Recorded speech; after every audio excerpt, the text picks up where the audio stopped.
Hi there, I'm Angela. Welcome to another episode of Friday Sews. Hey friends, welcome to the channel or welcome back and welcome to Friday Sews.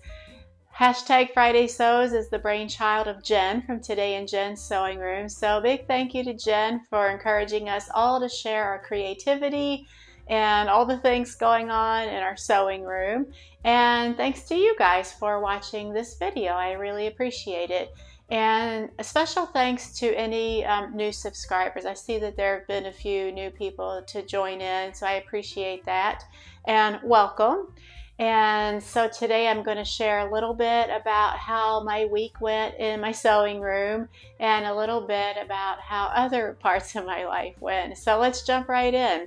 I do have a few updates to share with you guys regarding sewing. I did actually get some things done in my sewing room this week. So as you may know, if you've seen the last couple of videos, I'm working on a new pair of pants. It's a Vogue pattern. I'll put it up here. And the thing that happened, so I was chugging right along. I made up a muslin. I'm going to go a little bit more into how I choose the fabric that I use for my muslins in just a second. But anyway, back to the pattern. I made a muslin of the pants and did some fit adjustments and felt like I was ready to cut it out of my good fabric.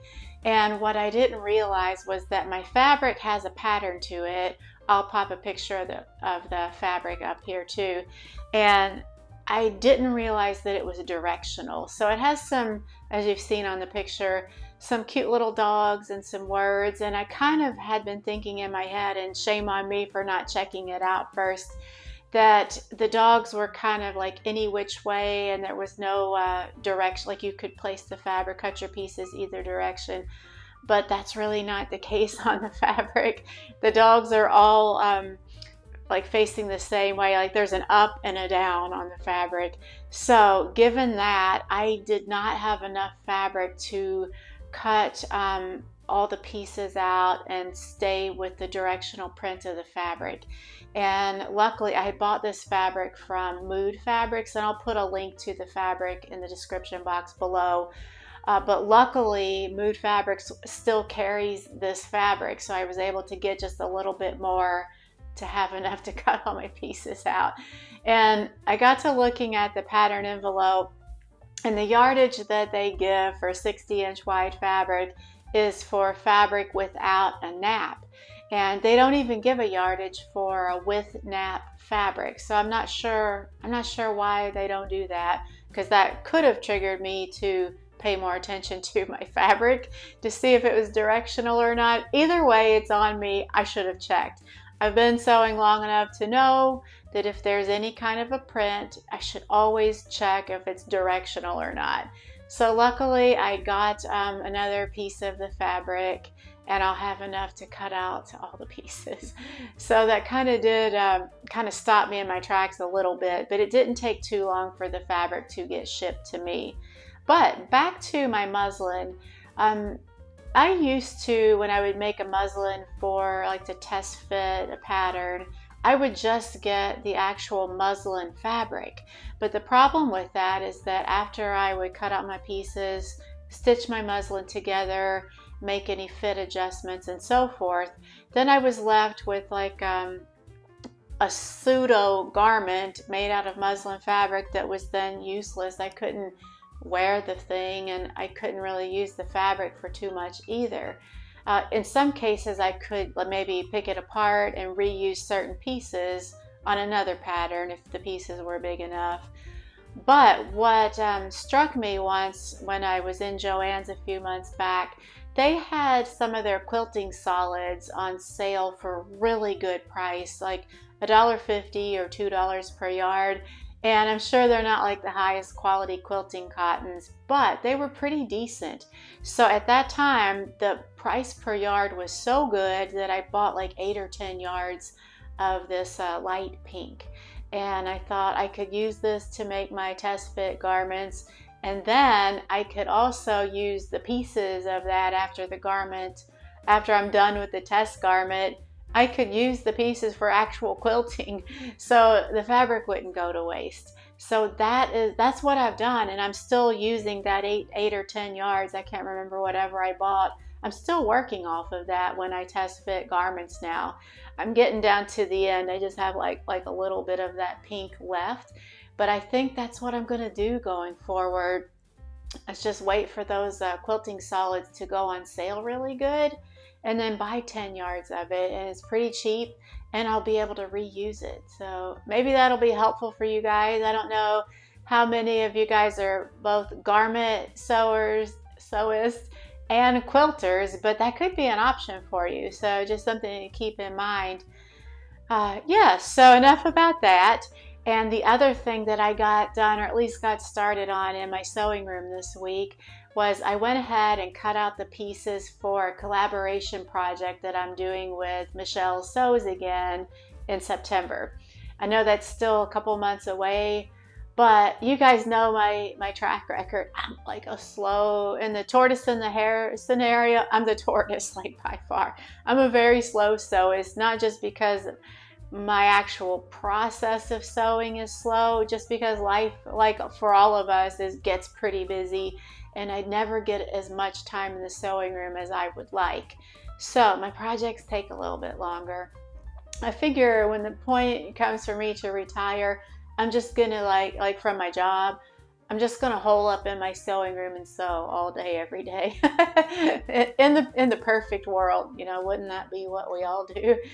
Anyway, so I cut out the pieces for that garment for the collaboration. And if you guys saw my last video or a couple of videos ago, this is the beautiful fabric that I'm using. I can't even believe how much I love this fabric. I'm not sure what it is that gets me about this fabric. It's probably the colors. I'm just so in love with this fabric. And the pattern that Michelle and I have decided to go with, I've never made before. So it's a top. It's just kind of like a peasant type blouse top.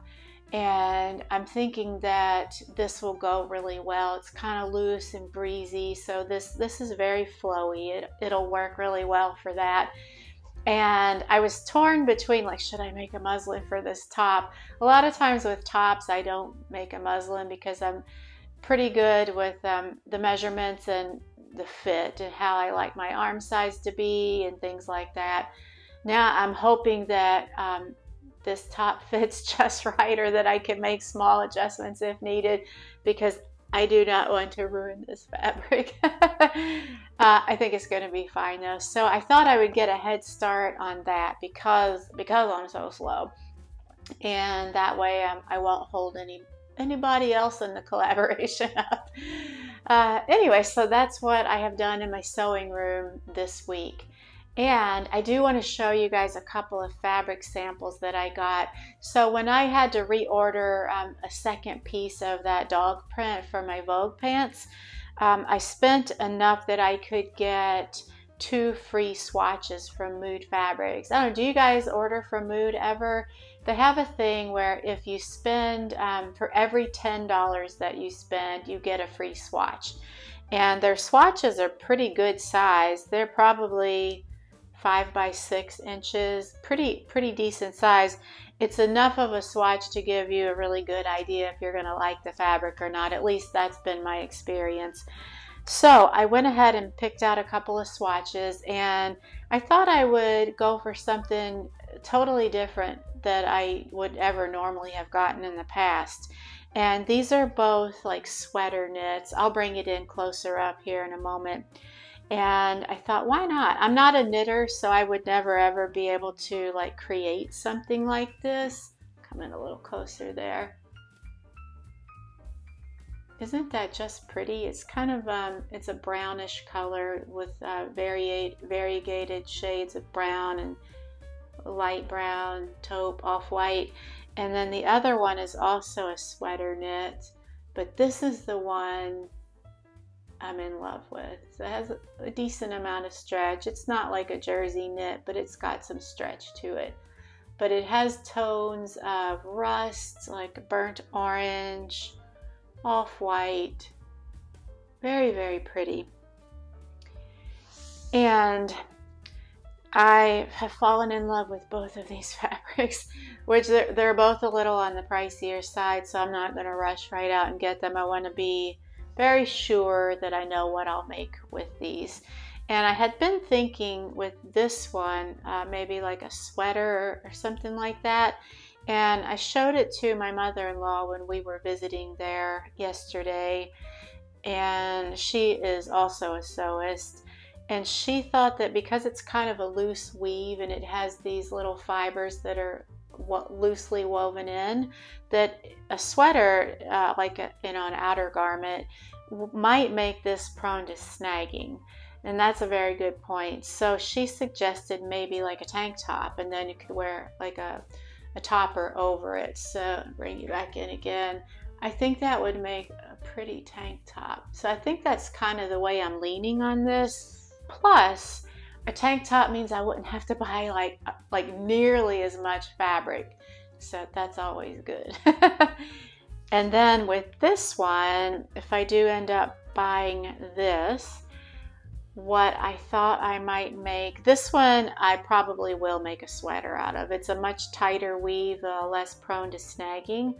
And what I thought I would make out of this is my new Marlowe pattern. I have had my eye on this Marlowe pattern from True Bias for a long time. And after seeing the makes of Marty from Sewing Nerd Confessions, she's made a couple of these and maybe even 3 of these for herself and her daughter. That sold me on this pattern. So I went ahead and bought it. And I did buy the paper version of it just because I'm a fan of the paper print. Patterns that are pre-printed for me, I'm kind of like more likely to use. Although the collaboration that I'm doing with Michelle is a PDF pattern, and I printed it, it worked out fine, so that's pretty exciting. That might kind of springboard me into the whole PDF pattern world. I'm thinking it will. Also, I'm kind of like going off on a tangent here, but the pattern that we're doing for the collaboration is a Love Notions pattern, and I have to say I had such a great experience with printing it, cutting it out. I love it. So I think I'm gonna like really kind of stay tuned to the Love Notions patterns going forward as I kind of get my feet wet in the PDF printing pattern world. So I finally pulled the trigger on the Marlowe, and I'm thinking that I might consider this sweater knit for this pattern. I think it would look good, maybe with some big wooden buttons there, or maybe metal buttons. Yeah, I'll have to see. Sometimes with buttons, I have to wait until I get the garment assembled and made up before I really can get a feel for which kind of buttons that would go with it. So that is it for my sewing this week. It was pretty productive, and I'm happy to be getting back into sewing pretty regularly. Most days I'm doing something up here in my studio. And I think that's largely due to the fact that the garden is kind of self-sufficient at this point. I still do have to weed and check for pests, and if we haven't had rain in a few days, I have to water. But other than that, it's kind of going along on an even keel right now, and it doesn't like need me as much. There's not as much hands-on activity, although I am starting to harvest some things. I pulled out a bunch of onions over the last week or two. I'll pop a picture of those in here.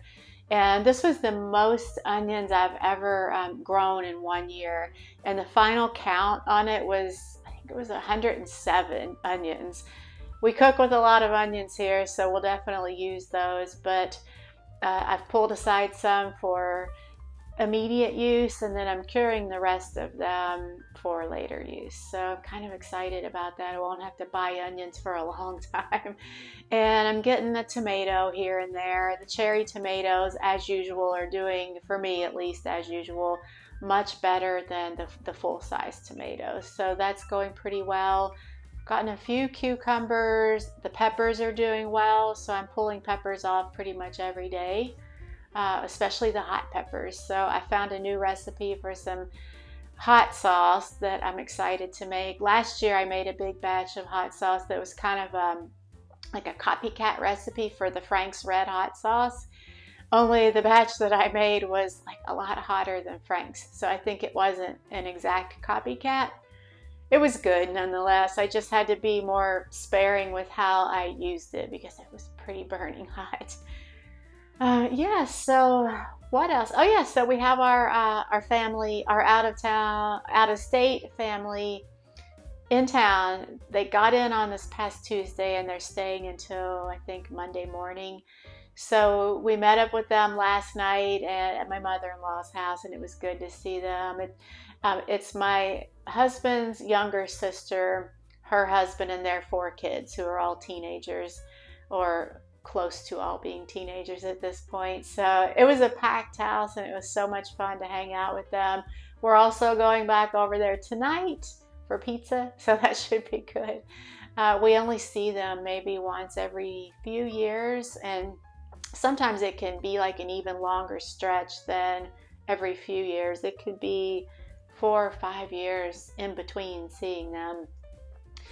So it's always good to see them. I hope you guys are having a great weekend. I hope you're getting lots of sewing time in. Let me know what you're working on in the comment box below. I'd love to hear that. And I think that's pretty much all that I have to share with you guys. Next weekend's Friday sews. I hope to get back to regular Friday posting so we can do our live chat on Friday evenings. I really love that. I miss that. And so I'll shoot for that. It's just been kind of crazy here lately. And other than that, thank you guys so much for watching, and I will talk to you later.